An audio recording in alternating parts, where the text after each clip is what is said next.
So I'm gonna make this short and sweet. I wanna harvest my tomatoes now. But how do I know when they're really ripe?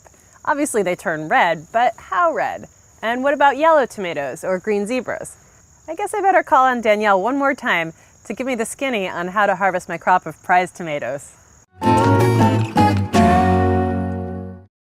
So I know you've been looking forward to this moment all season long, Sarah. Yeah, and I'm definitely seeing some red cherry tomatoes, but how do I know that I'm picking them at the absolute peak of their flavor? Well, to know whether a tomato's ready to pick, you want to look for 3 different things: color, smell, and squishability. Squishability? Is that one of your technical terms? It absolutely is. Here, let me explain a little further.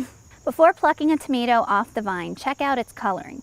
If the variety is supposed to be red when ripe, then look for the fruit to be bright red. For pink fruited varieties, look for more of a dusty rose color. Orange and yellow types should be exactly that, orange or yellow in color. For green when ripe varieties like green zebra, remember that if the fruit starts to turn a dark amber yellow color, then you've waited too long and they're overripe. A little bit of yellow is okay. If you're still not exactly sure if the fruit is ripe, give it a smell. When tomatoes start to ripen, they start to smell like, well, ripe tomatoes. When they're immature, they usually don't have any smell at all. Finally, one last test for ripe tomatoes is the squish test. Gently take your thumb and press it against the side of the fruit. If it's too hard to press in a little, then the fruit isn't ripe. If it leaves a temporary indentation, then bounces back, it's ready to be picked. If the indentation remains in place, it's too late and the fruit is overripe.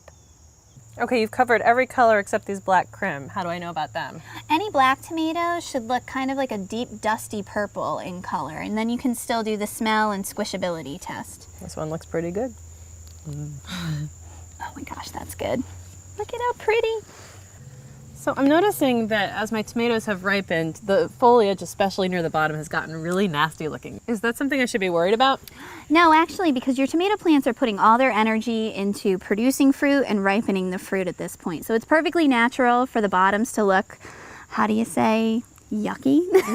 Oh boy, this one is definitely past its prime. Oh yeah. Will it still taste okay? You know what? Overripe tomatoes are perfect to use for sauce, unless we can give it to Juno as a chew toy. Juno, wanna play fetch? Go get it.